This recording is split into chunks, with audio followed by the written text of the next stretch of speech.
Hello, my name is Naomi, And I'm Tatheer. and our webinar is on the Lesotho Highlands Water Project and its various environmental and social shortcomings and what we can learn from them. The Lesotho Highlands Water Project is between the Kingdom of Lesotho and the Republic of South Africa. It was established in 1986. It originally had a 30-year timeline, but it is now expected to be completed in 2024.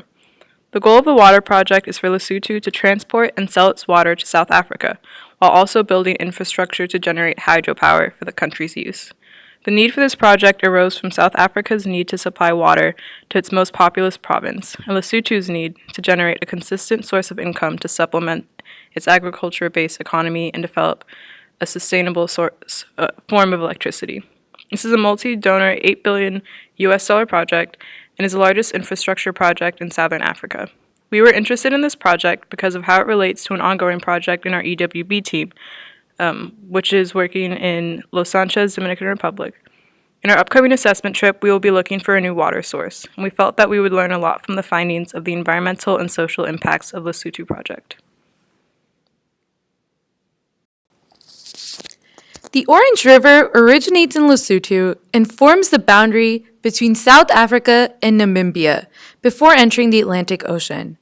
And the Lesotho Highlands Water Project would divert approximately 40% of the water in the Orange River Basin to South Africa's Vaal system through a series of 5 dams and nearly 200 kilometers of tunnels. The Lesotho Highlands Water Project Agreement required that South Africa then import water from Lesotho at rising prices, and Lesotho used the finance generated for their hydroelectric power project.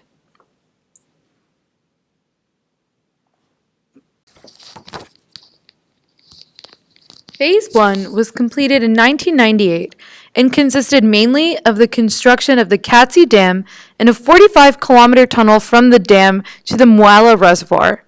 The reservoir then supplied hydroelectric power for Lesotho, and also stemming from it was the delivery tunnel to the Vaal Dam. Not soon afterwards, construction of the system was complete.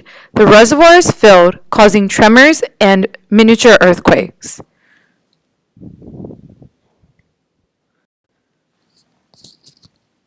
The Mahale Dam was constructed as a rockfill dam and was completed 4 years after Phase 1A. It was built on a separate river and allowed for water to be transferred to the Katse Reservoir. The construction of the dam and diversion tunnel also produced other infrastructure, such as various types of roads, bridges, camps, health facilities, and environmental and social programs.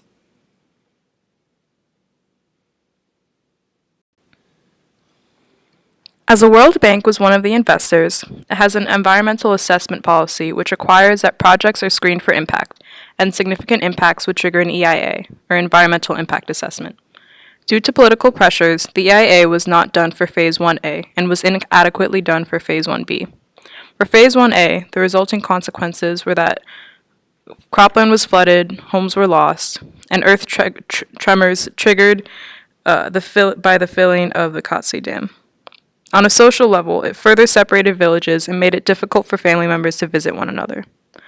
For Phase 1B, following the failures of Phase 1A, the pressure from project funders, this phase included public participation and environmental impact assessments.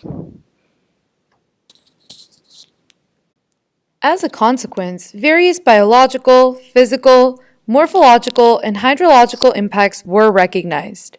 The EIA completed recognized that the Mahale Dam that was constructed would extensively alter the river's flow, disturbing the Orange River down to its mouth. And they also recognized that disturbing the natural flow to such an extent can have catastrophic effects, such as reduced nutrient-rich sediments, flooding, and water quality changes. Despite this, no boundary impact assessment was completed, as doing so would significantly delay the implementation of the phase by 2 to 4 years.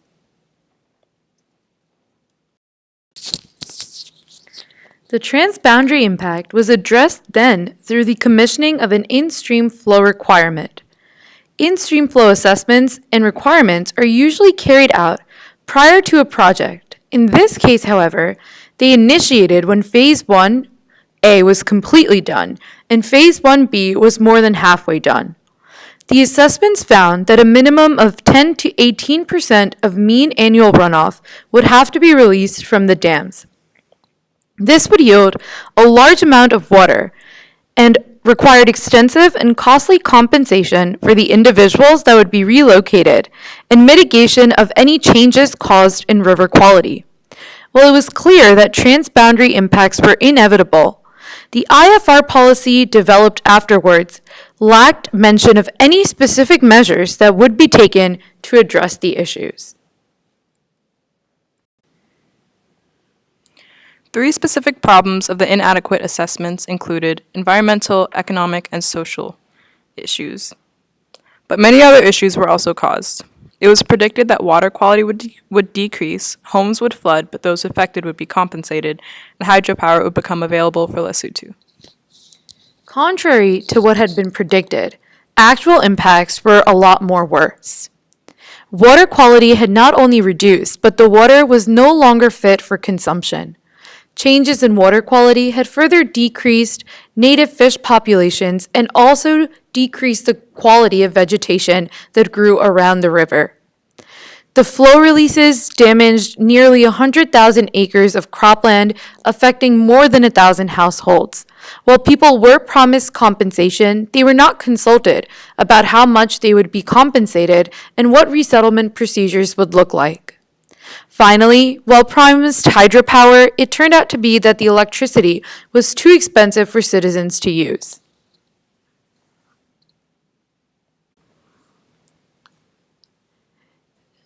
Since after construction, several research studies have occurred in the region, and citizens have reported additional problems that include the loss of life through drying, the loss of their fields, the inability to use water of the Lesotho Highlands water project, whether it be for consumption or for the irrigation of their lands, and the destruction of local flora and fauna.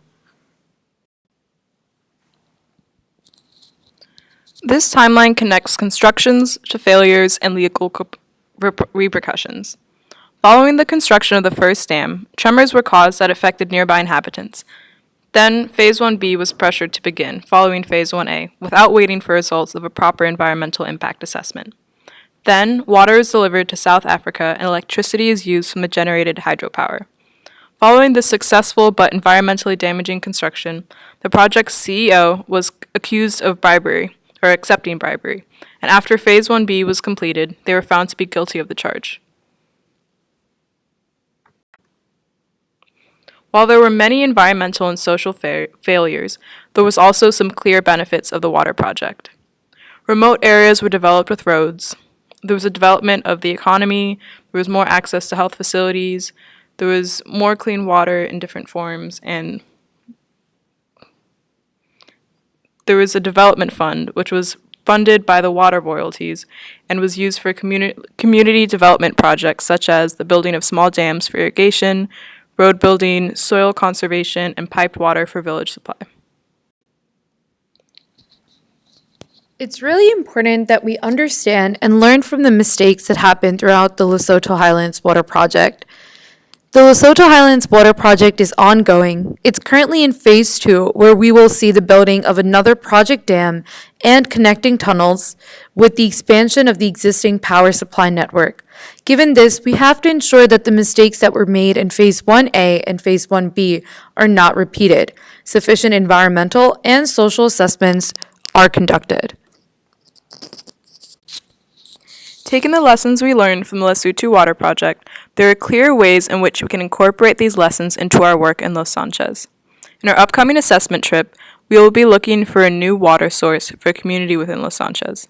There is a possibility of using a nearby water as a river source, but to be environmentally conscious of the impact of using this water source, we should develop a clear protocol and assessment of how the use of this river would affect upstream and downstream riparian states.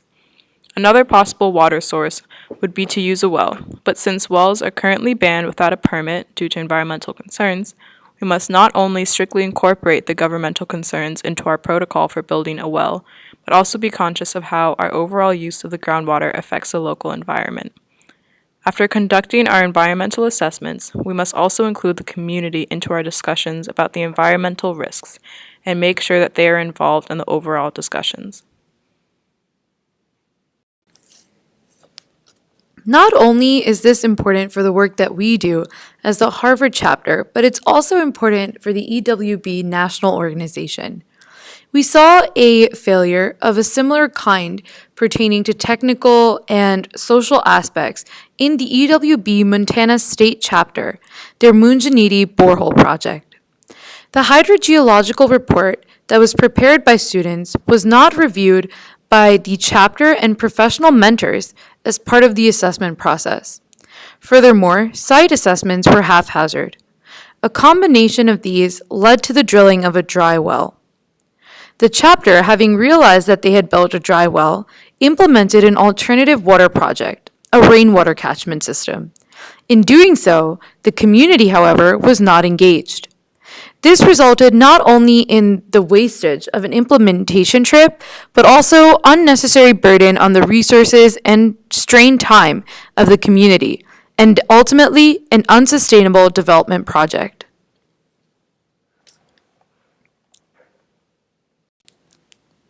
What this means for us is that we have to treat each new project from an intersectional perspective, such that all stakeholders and all affected individuals are actively involved in making the decisions. This not only means that bureaucratic organization has to ensure timely and accurate completion of all environmental assessments that is free from any external pressures, but that they also have to place importance on social impact assessments. For example, having received input from residents about the compensation they would like to receive in return for resettlement would render the Lesotho Highland water project much more successful on a social front. Additionally, requiring documentation that goes over written contingency plans for all areas of environmental damage that are likely to be caused would improve the environmental consequences of the project that we are implementing. It is important for the work that we do and the work EWB does on a larger scale to formally incorporate social impact assessments in addition to continuing to focus on the technical engineering aspects of our projects. The social impact assessments could take the form of an additional pre-assessment trip document that is meant solely to recognize and write out the possible social impacts of any infrastructural project proposal. It could be required submission of community meeting minutes that are ensuring a clear communication between project members and community members about their findings and decisions.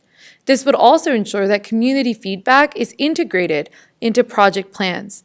Thirdly, this could take the form of pre- and post surveys that are dedicated to assessing the success of the projects that we are involved in on a social front.